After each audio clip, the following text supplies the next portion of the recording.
Welcome to மகள் YouTube channel. இன்றைக்கி நம்ம பார்க்க போகிறது பீர்க்கங்காய் பொரியல். சரிங்களா, இது ரொம்ப ரொம்ப டேஸ்ட்டாக இருக்கும். இதை எப்படி செய்யலாம்னு பார்க்கலாம் வாங்க. ஸ்டவ்வை ஆன் பண்ணிவிட்டு கடாயை வச்சுட்டு, இப்போது கடாய் நல்லா சூடாகிடுச்சு. இப்போது நம்ம 2 ஸ்பூன் எண்ணெய் விட்டுக்கலாம். இப்போ எண்ணெய் சூடாகிடுச்சு. அதில் கொஞ்சமாக கடுகு, கொஞ்சம் உளுத்தம் பருப்பு, கொஞ்சம் சோம்பு இப்போ போட்டுட்டு கருவேப்பிலை போட்டுறோம். இப்போ நெக்ஸ்ட் அதில் வெங்காயம் இருக்குது, வெங்காயம் சேர்க்குறோம். போட்டு நல்லா வதங்கணும். வெங்காயம் வதங்கிறதுக்கு நம்ம கொஞ்சம் உப்பு சேர்த்துக்கிறோம்.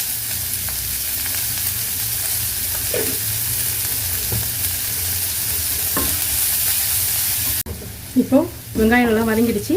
இப்போ அதில் பூண்டு நறுக்கி வச்சுருக்கேன். இந்த பூண்டு சேர்க்க போகிறேன்.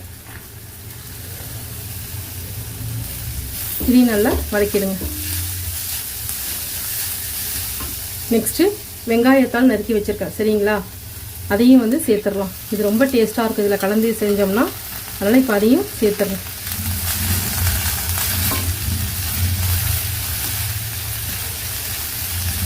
நல்லா வதக்கி விட்டுடுங்க.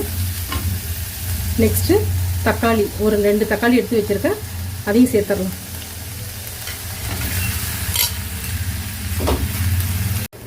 இப்போது தக்காளி நல்லா வதங்கிடுச்சு.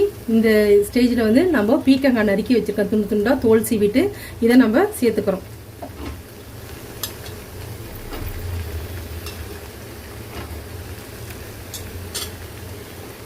இதெல்லாம் உடம்புக்கு நல்ல காய்கறி.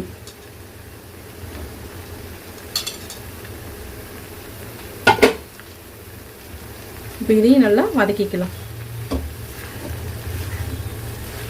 இப்போ பீர்க்கங்காய் நல்லா வதங்கிட்டு இருக்கு. இந்த ஸ்டேஜில் மஞ்சத்தூள் 1/2 டீஸ்பூன், குழம்பு மிளகாத்தூள் ஒரு டீஸ்பூன். சரிங்களா,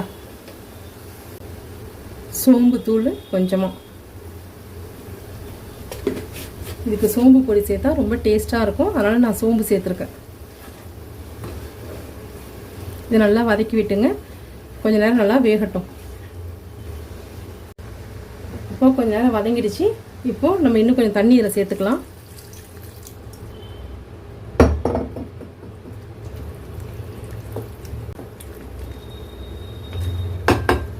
இது கொஞ்ச நேரம் வேகட்டும். மூடி போட்டுடலாம். நம்ம மூடி போட்டுருவோம். இப்போ நம்ம ஓப்பன் பண்ணி பார்க்கலாம். எல்லாம் இப்போ நல்லா வெந்து நல்லா கிரேவி பதத்துக்கு வந்துருச்சு. சரிங்களா, இன்னும் ஒரு 5 மினிட்ஸ் வச்சுட்டு நம்ம ஆஃப் பண்ணிடலாம். இந்த பொரியலில் பசங்களுக்கு, ஸ்கூலுக்கு போகிற பசங்களுக்கு சாதத்தை கூட பரட்டி அப்படியே கொடுக்கலாம், பிசைஞ்சு கொடுத்து அனுப்பலாம். சரிங்களா, சப்பாத்திக்கு தொட்டுக்கலாம், ரச சாதம், தயிர் சாதம் எல்லாத்துக்குமே இதை ஒரு சைடிஷாக வச்சு சாப்பிட்லாம். ரொம்ப டேஸ்ட்டாக இருக்கும். ரொம்ப ஹெல்த்தியான ஒரு வெஜிடபிள் தான் இது. ஸ்கின் சம்மந்தமான டிசீஸ்க்குலாம் ரொம்ப ரொம்ப நல்லது இந்த பீர்க்கங்காய். இந்த ஸ்டேஜில் நம்ம ஸ்டவ்வை ஆஃப் பண்ணிக்கலாம். நல்லா வெந்துருச்சு, எல்லாமே வெந்துருச்சு. சரிங்களா, நீங்களும் வீட்டில் ட்ரை பண்ணி பாருங்கள், சாப்பிட்டு பாருங்கள். பிடிச்சிருந்தா லைக் பண்ணுங்கள், ஷேர் பண்ணுங்கள், சப்ஸ்கிரைப் பண்ணுங்கள். தேங்க்யூ.